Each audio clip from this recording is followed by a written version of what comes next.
దళపతి సుధీర్ బాబు గారిని మాట్లాడవలసిందిగా రిక్వెస్ట్ చేస్తున్నాము. సుధీర్ గారు. అందరికి నమస్కారం. Firstly nice to see you Jai here. Ashok నేను సపోర్ట్ అంటారు, కానీ జై ఎంటైర్ ఫ్యామిలీకి ఒక వెరీ స్ట్రాంగ్ పిల్లర్. ఏమైనా ఒక చిన్న ప్రాబ్లం ఉన్నా, అవసరం ఉన్నా, it's very easy to reach him and ఇమీడియట్గా రెస్పాండ్ అవుతారు. సో థ్యాంక్ యూ జై for that support to me and all the other guests. Nice to see you, sir, Bhaibhaji sir and Prashant and everyone. And Ashok తన first cinema హీరోతో ఒక యాక్టర్గా మంచి marks వేయించుకున్నాడు. తర్వాత తన సెకండ్ సినిమా ఇలాంటి ఒక కమర్షియల్ సబ్జెక్ట్, ఇలాంటి ఒక స్ట్రాంగ్ కమర్షియల్ సబ్జెక్ట్ చూస్ చేసుకోవడం అంటే యాక్చువల్లీ ఎవరైనా ఇలా సజెషన్ ఇస్తుంటే కనుక I would say it's risky. కాకపోతే ఎప్పుడైతే నేను కొన్ని విజువల్స్ చూశాను, ఏది రిలీజ్ అయిన ట్రైలర్ కానీ, సాంగ్స్ కానీ, చేసిన డాన్సెస్ కానీ, దాని కట్అవుట్ కూడా కమర్షియల్ హీరోకి కరెక్ట్గా సెట్ అవుద్ది. సో నాకైతే ఇప్పుడైతే అసలు డౌట్ లేదు, డెఫినెట్గా కమర్షియల్ హీరోగా సక్సెస్ అవుతాడని చెప్పి. అండ్ నాకు అంటే జనరల్గా ఇప్పుడు నెపో కిడ్ అంటూ చెప్తూ ఉంటారు కదా.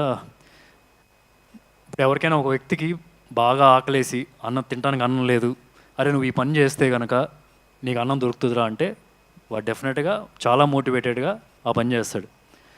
అదే ఇంకో వ్యక్తికి తన చుట్టుపక్కల ఇంటి చుట్టూనే ఒక 10 రెస్టారెంట్లు పెట్టుకునే కెపాసిటీ ఉంది, ఒక 20 మంది కుక్కులు పెట్టుకునే కెపాసిటీ ఉంది, సొంత పొలంలో నుంచే ఫుడ్ తెప్పించుకోవచ్చు. అలాంటి కెపాసిటీ ఉన్న వ్యక్తి కష్టపడి ఇన్ని సంవత్సరాలు కష్టపడి చేయడం ఇంకా చాలా కష్టం. అది అశోక్. నేను చూస్తున్నా ఆల్మోస్ట్ ఒక 8 years నుంచి తను ఎవ్రీ డే పెట్టే ఎఫర్ట్ నేను చూస్తూనే ఉంటా. నాకు ప్రియా ద్వారా తెలుస్తూనే ఉంటుంది ఎంత కన్సిస్టెంట్గా డీవియేషన్ లేకన్నా ఒకే ఒక ఫోకస్ హీరోగా సక్సెస్ అవ్వాలని చెప్పి. సో అది చాలు, డెఫినెట్గా సక్సెస్ అవుతాడు ఒకరోజు. ఈ సినిమా అనా కాకపోతే నెక్స్ట్ సినిమా అయినా సరే, ఎప్పుడైనా సరే ఒకటైతే ఫిక్స్, మంచి హీరోగా సెటిల్ అయిపోతాడు ఇక్కడ. So all the very best. And ఇంకొకటి, ఈ ఫిల్మ్లో నీ పేరు కృష్ణనా? సో మంచి సపోజ్ వచ్చిగా అయితే.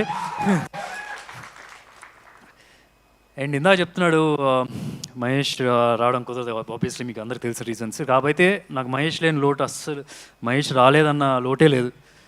ఏంటంటే మహేష్ తన సినిమాల ద్వారా ఇక్కడే కనిపిస్తున్నారు. ఇప్పుడు ఆయన సూట్ వేసుకున్నాడు రిషిలాగా, అండ్ పోఖ్రీలాగా ఇందాక ఒక టీషర్ట్ వేసుకోవడం చూశాను, అండ్ సూర్యాబాయ్ లాగా ఒక అతను చెక్స్ షర్ట్ వేసుకొని నవ్వుతున్నాడు ఆయన. యా, సో అందరూ కనిపిస్తున్నారు. సో మహేష్ చేసే సినిమాల ద్వారా ఆ క్యారెక్టర్స్ని మీరు అందరు ఇంటికి తీసుకెళ్ళిపోయారు, అలాగే ఇక్కడ కూడా తీసుకొచ్చారు. సో మహేష్ ఇక్కడ లేడు, ఇక్కడే ఉన్నట్టే మాకు లేకపోయినా సరే.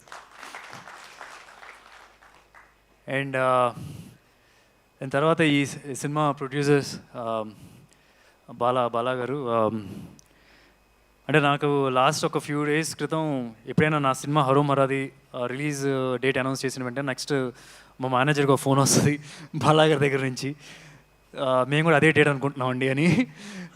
దాని తర్వాత మళ్ళీ మానాన్ సూపర్ హీరో అప్పుడు కూడా మేము కూడా సుమారుగా అదే డేట్ అనుకుంటున్నాం అని చెప్పి ఫోన్ వచ్చింది. But they were nice to move their film అటు ఇటు. ఒకటైతే చాలా కాన్ఫిడెంట్గా అనిపిస్తుంది సార్, మీ దగ్గర ఒక క్వాలిటీ ఉంది, ప్రొడ్యూసర్ క్వాలిటీ. ఏంటంటే స్టార్ ప్రొడ్యూసర్ క్వాలిటీ ఉంది. అంటే దిల్ రాజు గారికి, నాగవంశీ గారికి ఒక హానెస్ట్గా మాట్లాడతారు మీడియాకి వచ్చి ముందుకు వచ్చినప్పుడు. సో అది ఎప్పుడు ఆడియన్స్తో బాగా కనెక్ట్ అవుతారనమాట అలాగా మాట్లాడితే కనుక. I can see that. So all the very best. చాలా సినిమాలు చేయాలి మీరు ఇక్కడ ఇండస్ట్రీలో. అండ్ ఈ సినిమా హీరోయిన్ మానస చాలా చాలా కంఫర్టబుల్గా మాట్లాడుతున్న ఇంటర్వ్యూలు చూస్తుంటే కనుక. ఐ స్టిల్ రిమెంబర్ నా ఫస్ట్ సినిమా ఏమై చేసేలో చిన్న రోల్ చేశాను. నన్ను ఇలాగే ఒక మైక్ ఇచ్చి మాట్లాడమంటే అక్కడ ఏఎన్ఆర్ గారు అందరూ ఉంచున్నారనమాట. నేను ఇలా స్టార్ట్ చేసి ఏం మాట్లాడాలో తెలియక పెట్టేసి వెళ్ళిపోయాను అనమాట. So but looking at our interviews or trailer launch అప్పుడు కూడా తను మాట్లాడింది చాలా కంఫర్టబుల్గా మాట్లాడుతుంది. It's very easy for her, చాలా ఈజీగా అనిపిస్తుంది. And whatever I've seen in the visuals also చాలా ఈజీగా చేస్తుంది. And I think looks like she'll have a long career. And ఇంకోటి ఏంటంటే జనరల్గా మన పాత రోజుల్లో హీరోయిన్లు సన్నగా మొదలవుతుంది వాళ్ళ కెరియర్, లావ్ అయిపోయే వరకు కెరియర్ ఉంటుంది. సో ఒకప్పుడు పాత రోజుల్లో, ఇప్పుడైతే అందరు సన్నగానే ఉంటున్నారులేండి. సో ఈ అమ్మాయి చూస్తే ఇంకా చాలా సన్నగా ఉంది, చాలా చాలా లాంగ్ కెరియర్ ఉంటుందని చెప్పి ఆమె పర్సనాలిటీ చూస్తే కూడా తెలుస్తుంది.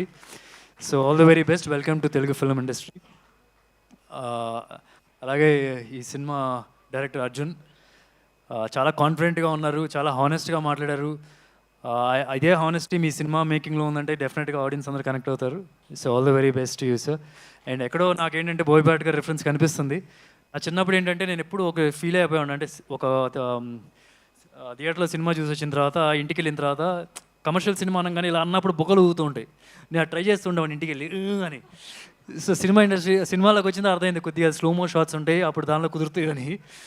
సో ఐ కెన్ సీ పక్కా కమర్షియల్, ఐ మీన్ బోయపాటి గారి సినిమాలో కూడా అది కనిపిస్తూ ఉంటుంది జనరల్గా. అండ్ ఇంకెవరు మర్చిపోయారు. And Prashanth, thanks for giving this script to Ashok. నేను సైమా అవార్డ్స్కి వెళ్ళినప్పుడు వీ వర్ ట్రావెలింగ్ టుగెదర్, ఒక 2 hours we were travelling in a car ఎయిర్పోర్ట్కి వెళ్ళి, అప్పుడు కూడా హీ వాస్ టెలింగ్ మీ ఎంత బాగుంటుంది ఈ స్క్రిప్ట్ అనేది. Thank you so much for giving this story to Ashok and supporting the film. And I wish the entire cast and crew all the very best. Please, November 22nd థియేటర్స్లోనే చూడండి ఈ సినిమాని. Thank you. Thank you so much Sudheer Babu గారు. Yes, మీరు చేసినట్టుగానే చాలామంది try చేసినట్టున్నారు, ఇంటికి వెళ్ళి బొక్కలు ఊగుతాయా అలాగే కొట్టినప్పుడు